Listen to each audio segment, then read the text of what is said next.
Am I the whole for cutting off my brother and choosing my child over family who defend his actions? Trigger warning.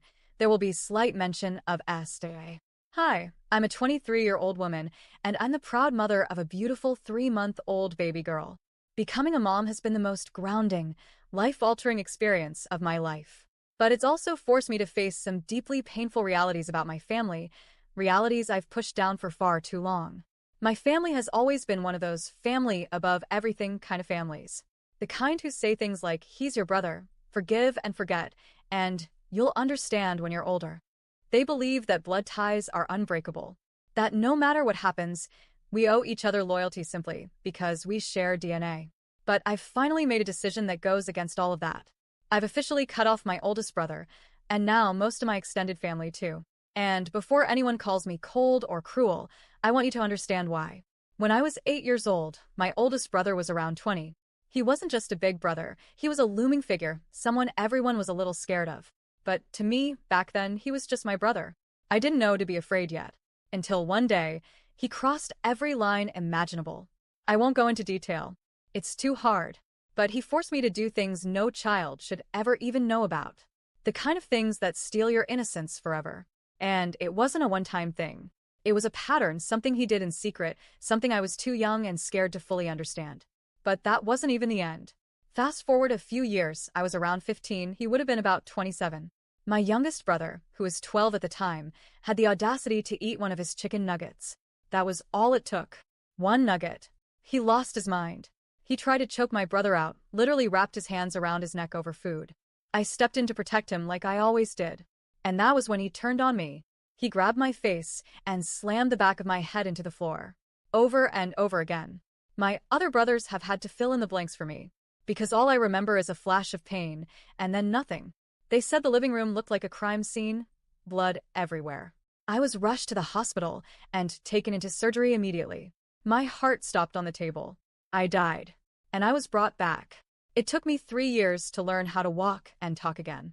I still have a permanent stutter. A reminder every single day of what he did to me. And what did my dad do?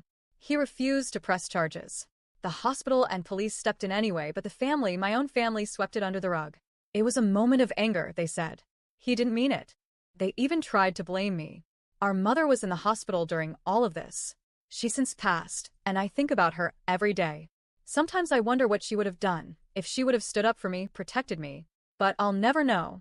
My brother was eventually convicted, but he was released last year for good behavior.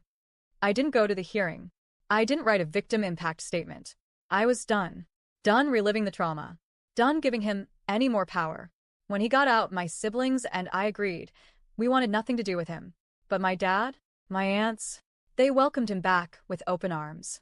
They invited him to every family event, every holiday. And I was expected to smile, sit beside him at dinner, let him hold my baby. I couldn't do it.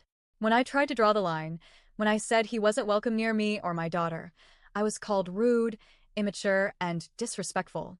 My aunts told me I was too cold, that he's family, that he deserves a second chance. My dad said he should be a part of his niece's life. Absolutely not. I told them clearly I would not attend any event where he was present. I told them, your house, your rules, but don't expect me to show up. I made it very clear, my daughter's safety and well-being will always come first. And if that makes me the black sheep, so be it. They didn't take me seriously. One day, my aunts and my dad brought him to my house. To my home. A place I thought was safe. I hadn't invited them, hadn't asked for a visit, and certainly hadn't opened my door to him. I didn't even let them inside. I slammed the door in their faces. And then came the barrage. Text messages, voicemails, guilt trips, manipulation. He didn't mean to hurt you. You were dressed too revealingly. I was 8, wearing a hoodie and jeans. You're tearing the family apart. You'll regret this. No. I regret not standing up for myself sooner. Now I've gone no contact. With all of them. My dad. My aunts. Anyone who continues to excuse his actions or invites him around. They don't get access to my daughter. Not anymore. They don't get updates, photos, visits. If they want to see her, they'll have to earn that right back, and he will never be part of her life. My other siblings are torn. They support cutting off our brother, but think I went too far with cutting out the rest of the family. I get it, they're trying to keep some version of peace. But I've been keeping peace at the expense of myself for far too long. My husband is fully on my side. He said, protect our baby at all costs. No second chances. And I agree. I love my dad and my aunts. I grew up in their arms. They raised me when my mom was sick. The thought of cutting them off hurts more than I can say.